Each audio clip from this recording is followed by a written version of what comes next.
কামৰূপ জিলা পৰিষদৰ সভাপতি পদত অধিষ্ঠিত ৰঙিয়াৰ বিজেপি নেতা নিপন ভূঞা। সদ্য অনুষ্ঠিত পঞ্চায়ত নিৰ্বাচনত পানটুৰি জিলা পৰিষদৰ সদস্য পদত বিজয়ী হোৱা নিপন ভূঞাক লৈ ব্যাপক জল্পনা কল্পনা কৰি থকাৰ সময়তে আনুষ্ঠানিকভাৱে কামৰূপ জিলা পৰিষদৰ সভাপতি পদত অধিষ্ঠিত হয়। ইয়াকে লৈ গৃহভূমিৰ ৰঙিয়াত ব্যাপক উৎসাহ উদ্দীপনাই বিৰাজ কৰে। দলীয় নেতা কৰ্মীসকলে ফটকা ফুটাই আনন্দ প্ৰকাশ কৰাৰ লগতে উষ্ম আদৰণি জনায় প্ৰিয় নেতাগৰাকীক।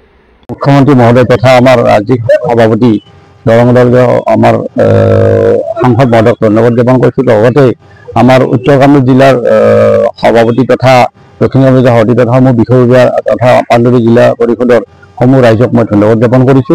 লগতে বিধায়ক মাননীয় আমাৰ ৰঙিয়া বিধায়ক মাননীয় ভৱেশ কলিতা ডাঙৰীয়া, মাননীয় দিগন্ত কলিতা ডাঙৰীয়া, হেমন্ত কলিতা ডাঙৰীয়া আৰু প্ৰিয়া বাইদেউক মোৰ ফালৰ পৰা ধন্যবাদ জ্ঞাপন কৰিছো।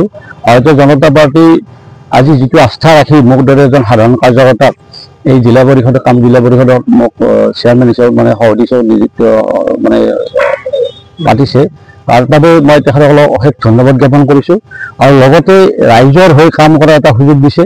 ভৱিষ্যতে ৰাইজৰ এই 5 বছৰত আমাৰ এই ৰাইজৰ যিখিনি কৰণীয় কাম জিলা পৰিষদত আমাৰ এখন মানে দক্ষিণ কামৰূপ আৰু আমাৰ উত্তৰ কামৰূপ মিলি পেলাই আমাৰ যিটো জিলা পৰিষদ আছে, গোটেই জিলা পৰিষদৰ সদস্যসকলক লগত লৈ ৰাইজৰ সহযোগত আপনাৰ কামখিনি কৰিবলৈ চেষ্টা কৰিম। আগন্তুক দিনত আপনি কি ধৰণে কাম কৰি যাব? আগন্তুক পঞ্চায়ত দায়িত্ব হ'ল যে প্ৰত্যেক গাঁৱৰ মানে ভিতৰৰ অঞ্চলত যিখিনি আমাৰ দুখীয়া গৰীব মানুহ আছে তেওঁলোকৰ সুখে দুখে সমবেশ হোৱাৰ লগতে ৰাস্তা ঘাটৰ যিখিনি অভাৱ অভিযোগ আছে আৰু অন্যান্য যিখিনি আমাৰ আঁচনি আছে, চৰকাৰৰ যিখিনি আঁচনি আছে সেই আঁচনিখিনি ৰাইজৰ মাজত বিতৰণ কৰিবলৈ চেষ্টা কৰিম। News desk report daily 24।